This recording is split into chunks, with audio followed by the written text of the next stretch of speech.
Hello, lovelies.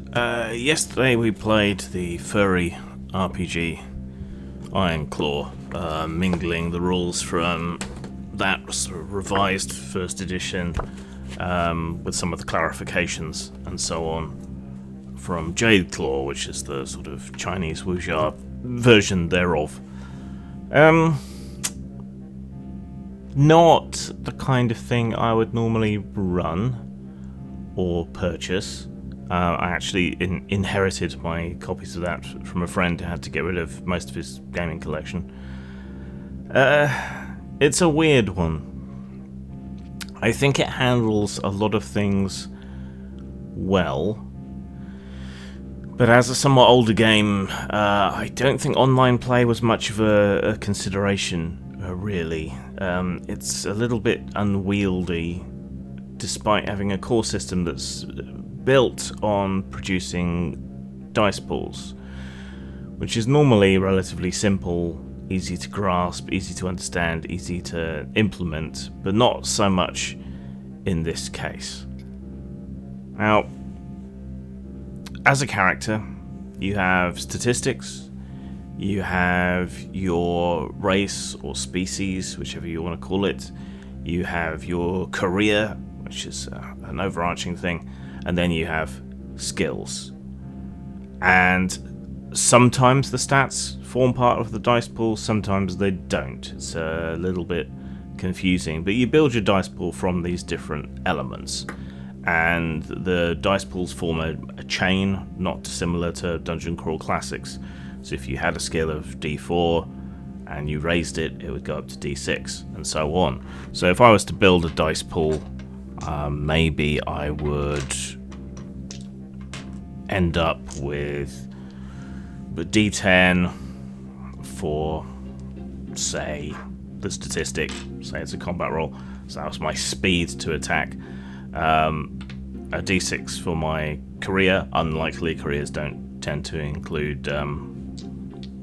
D6s or weapon skills. Yeah, and so on. Then you roll your dice, and normally whichever dice rolls the highest is the one you take as your result. So far, so good. Larger dice allow you to potentially get a better dice roll. More dice means you got more opportunities to get a higher roll. So it all kind of works together. Yeah, so far so good, but a bit swingy, a bit unpredictable.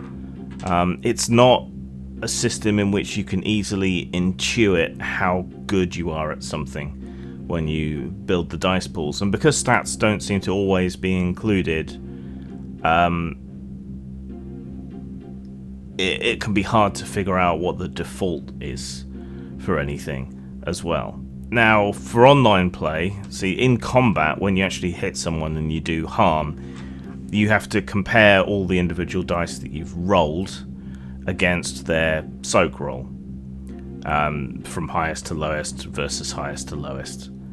Again, difficult to intuit, and when you're playing online, it requires a lot of back and forth communication, which really slows things down.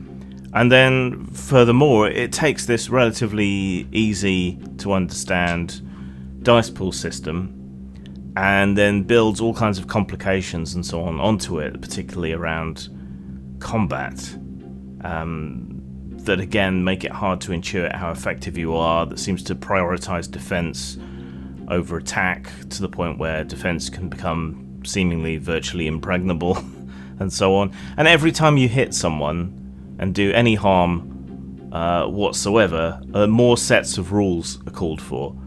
Alright, so you have to see whether the hit knocks them down or stuns or staggers them or whatever else. As you take more damage, you have to make what are essentially consciousness saves, and as you take even more damage, you have to make what amounts to death saves as well. So you end up with a roll to hit, which is highest versus highest. If you hit, then you're rolling damage, which is the dice pool against the soak, which is usually multiple dice on both sides, and you have to compare all the individual dice. Then if you do damage, then they have to make a save against the damage, potentially up to 3 saves against the damage. So I think you can see that how the system rapidly bogs down and how it's not particularly intuitive. I mean, a D12 is better than a D4, but how do other mixes of dice pools compare with one another? It's also nice and elegant that you have these different sort of columns so you can build your dice pool, race, class, stat, skill, all the way across, and how it all goes up and down. All of that is kind of interesting, and it's a good way to build characters, especially in a system like this where your species and so on really matter, right? At the table, I think you could get past the quirks of the system and you could simplify the combat. Apparently the newer editions have better combat. But for us, playing online, it was all a bit unwieldy. I would be interested to see the system kind of divorced from the furriness, because obviously that's quite off-putting to to a lot of people, no matter how many signs I hung up around the game saying no yiffing allowed. Furry fandom has changed a lot since the early days of Teenage Mutant Ninja Turtles or Fritz the Cat or Coonskin or Omar the Cat Dancer. Or I blame Doug Winger, and I also blame Usenet for a lot of this. When I ran the game, I ran basically a kind of Mickey take of Winnie the Pooh. So all the characters were Winnie the Pooh characters translated into an animal anthropomorphic fantasy world. And there was quite a bit of humour, quite a lot of lightness, but also, it's me. I'm called Grim for a reason. I had to make things a little bit dark as well. So we had Skite Bara, which means shit the bear in Anglo-Saxon or something approximating that. We had a tiger called Vim, who was supposed to be very energetic. The t-shirt played him as more of a sort of grim barbarian sort, which was odd, but a perfectly valid choice. We had Kanga and Roo as a sort of lone wolf and cub homage, but played as a male sort of single father kangaroo far from home, making his way as a swordsman, with Roo offering constant commentary from a homemade pouch. We had Owl, named Ugla, which is an old, again, Anglo-Saxon term meaning owl, who was a speller, by which I mean magician, obviously.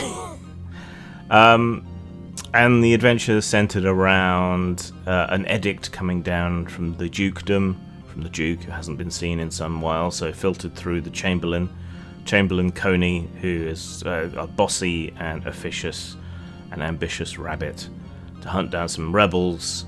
The rebels turned out to be Mr. William de Trespass, obviously Trespassers William, who was a rebel in charge of a rogue band of weasels who was seeking to expose that the Duke, who was an homage to Christopher Robin, had been killed or died and had been usurped by the Rabbit Chamberlain. So we kind of got as far as that. This would have been, if I was running a campaign, this would have been the first session in a campaign, sort of setting up the stakes and what's going on and getting the characters involved. And it ended with a clash against a bunch of rabbit guards, who I rapidly realised if I used them with their full stats, the combat would have lasted forever. So I kind of ignored the shields that they were carrying to enable things to go a bit quicker. We didn't get on with the rules particularly. I may have interpreted some things wrong, but I think it could be relatively easily fixed. with a little bit of tinkering and ignoring some of the advanced rules. Apparently the newer edition is a lot better, but I don't own that one, and I didn't enjoy it enough to go out and get an updated edition, which I'm unlikely to play.